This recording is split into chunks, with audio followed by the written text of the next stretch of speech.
begin, be bold, and venture to be wise. Rule your mind or it will rule you. If any man cannot feel the power of God when he looks upon the stars, then I doubt whether he is capable of any feeling at all. They change their sky, not their soul, who rush across the sea.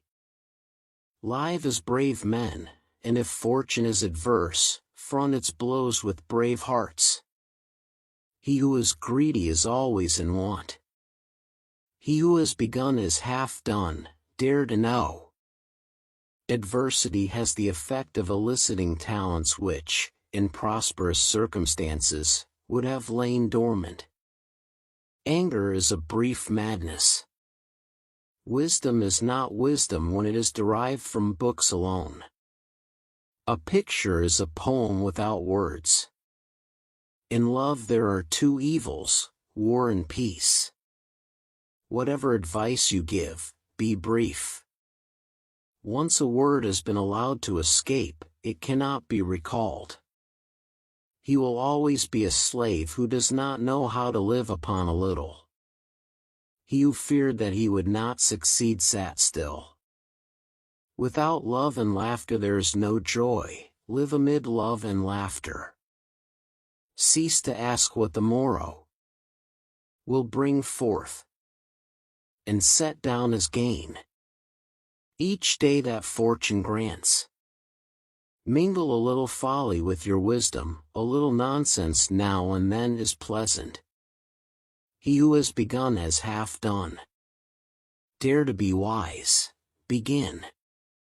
We are just statistics, born to consume resources. Life is largely a matter of expectation. The greatest lesson in life is to know that even fools are right sometimes. You traverse the world in search of happiness, which is within the reach of every man. A contented mind confers it on all. Adversity reveals genius, prosperity conceals it. It is your concern when your neighbor's wall is on fire. Fortune makes a fool of those she favors too much. Undeservedly you will atone for the sins of your fathers. No poems can please for long or live that are written by water drinkers. No poems can please for long or live that are written by water drinkers. Always keep your composure. You can't score from the penalty box, and to win, you have to score. Knowledge without education is but armed injustice. It is when I struggle to be brief that I become obscure. Mountains will go into labor, and a silly little mouse will be born. The one who cannot restrain their anger will wish undone what their temper and irritation prompted them to do. A heart well prepared for adversity in bad times hopes, and in good times fears for a change in fortune. Sad people dislike the happy, and the happy the sad, the quick thinking the sedate, and the careless the busy and industrious. The one who cannot restrain their anger will wish undone what their temper and irritation prompted them to do. The envious man grows lean at the success of his neighbor. Whoever cultivates the golden mean avoids both the poverty of a hovel and the envy of a palace. Why harass with eternal purposes a mind too weak to grasp them? If you would have me weep, you must first of all feel grief yourself.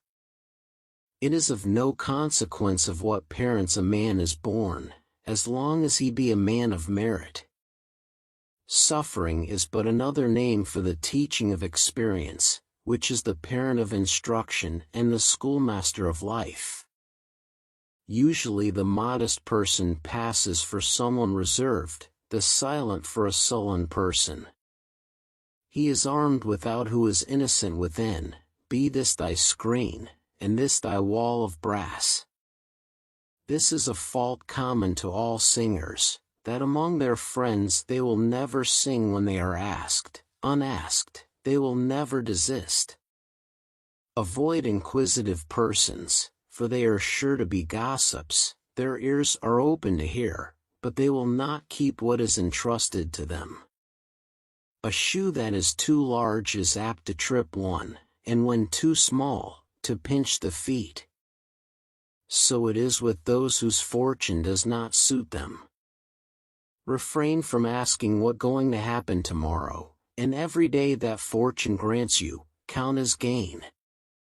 A good and faithful judge ever prefers the honorable to the expedient. Choose a subject equal to your abilities, think carefully what your shoulders may refuse, and what they are capable of bearing. One wanders to the left, another to the right. Both are equally in error, but are seduced by different delusions. The power of daring anything their fancy suggest has always been conceded to the painter and the poet. If a man's fortune does not fit him, it is like the shoe in the story: if too large it trips him up, if too small it pinches him. He gains everyone's approval who mixes the pleasant with the useful. No verse can give pleasure for long, nor last, that is written by drinkers of water. Words will not fail when the matter is well considered. Clogged with yesterday's excess, the body drags the mind down with it. Money is a handmaiden, if thou knowest how to use it, a mistress, if thou knowest not.